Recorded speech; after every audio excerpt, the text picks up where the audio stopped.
getting the criminal complaint. So what he wants, oh my God, comes now. Complaint, temporary restraining order, mile high sexual harassment.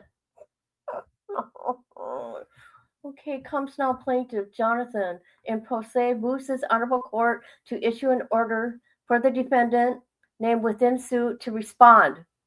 This is a SA case suit, but under the title of whatever, civil, whatever, and offenses pursuant to stalking, violating my Sixth Amendment right under Booker and Fan. What the fuck is that? Okay. All right. Okay, Fan. Hold on a minute. You guys. What do you think?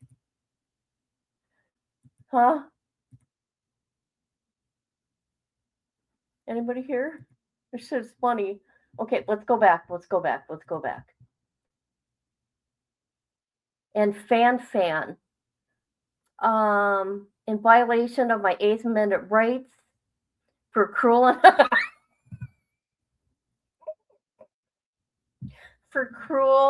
and unusual punishment, neglect, mental abuse, and distress. Plaintiff also moves this honorable court to issue a temporary restraining order against the defendant forbidding any direct or indirect contact with plaintiff, seeks $10 million for reversible damages defendant inflicted on me. Plaintiff prays for relief. Okay, defendant Alan Iverson is a professional basketball player who plays with the NBA Denver Nuggets and resides in Denver. Jonathan Lee Riches was a personal trainer for Allen from November 1995 until December 2002. Plaintiff and defendant have been involved in a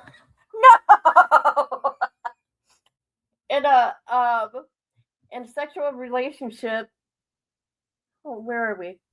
From December 2002 through April 2007. He's bad, you guys. This is bad.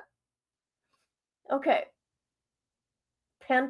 Via pen pal and telephone, as plaintiff is currently serving an illegal sentence of 125 months and a federal pen for wire fraud identity theft conviction, which violates plaintiff's Sixth Amendment rights under the, Booker and Fan? The defendant's also contributing to, hold on a minute, guys. Hold on. Gotta read this. Hold on. Oh, I can't see. Hold on.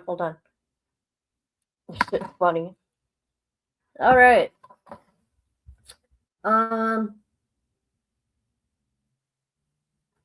we on where are we?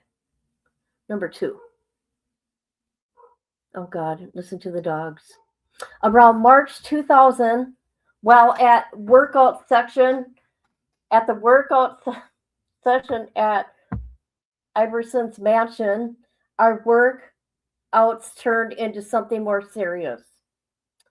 While Iverson was chasing me on his basketball court, my pants fell down accidentally. Iverson then told me I was cute for a white boy, and he told me that he was bisexual, but don't tell no one or I'll fire you. Iverson then asked me if I ever kissed a black man, and I wanted to try it. I told him no, but Iverson pulled out a wad of cash from his pocket and offered me $2,000 to kiss him.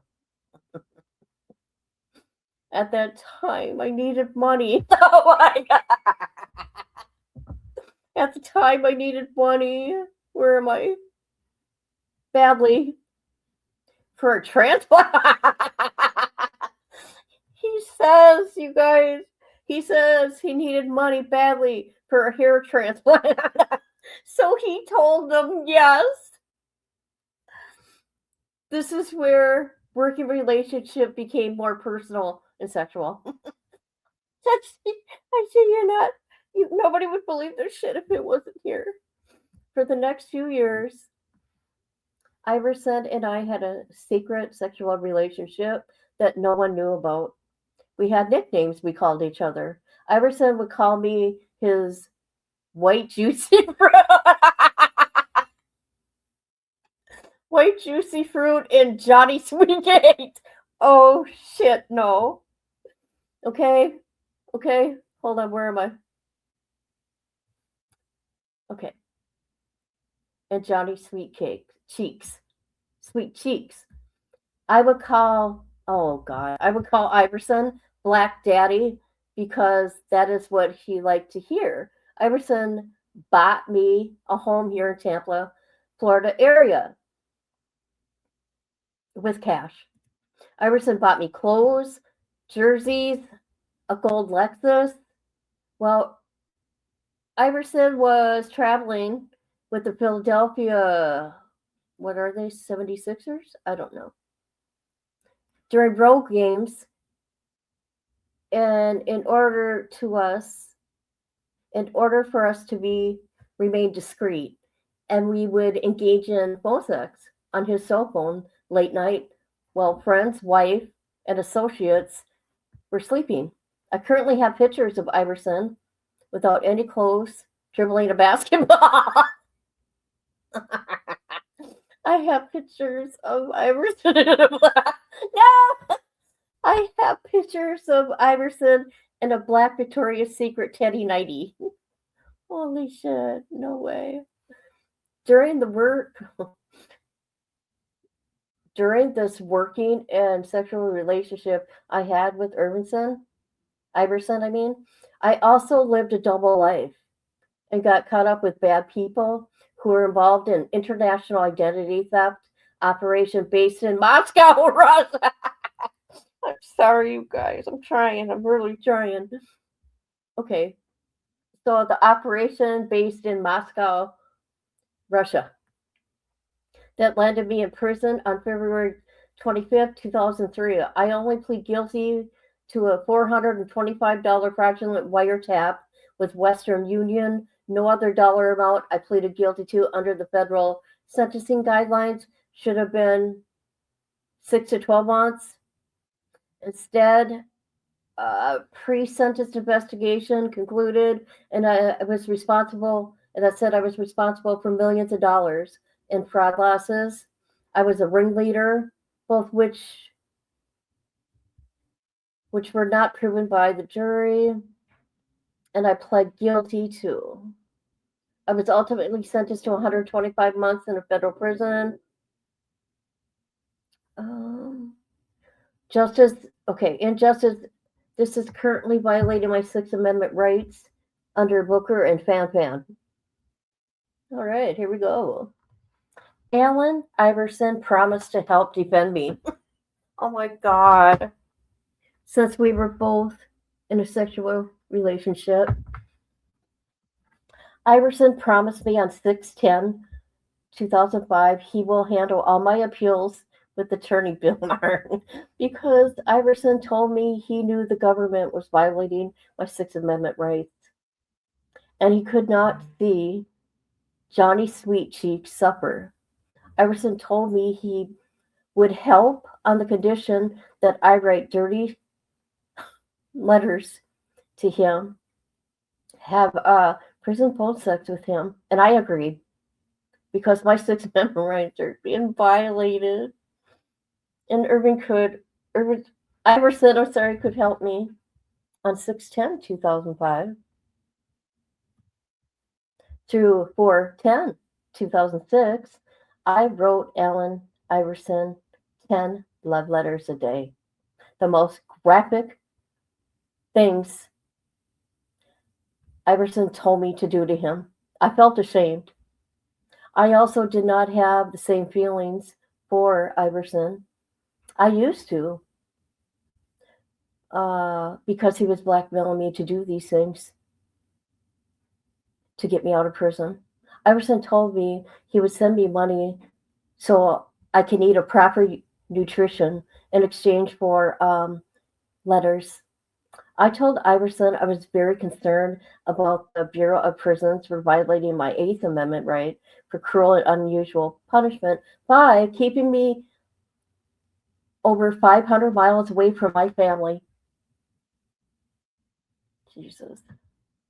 Giving me medical care, subjected me to mental torture. I currently weigh 125 pounds, 5'10". When I came to prison, I weighed 175.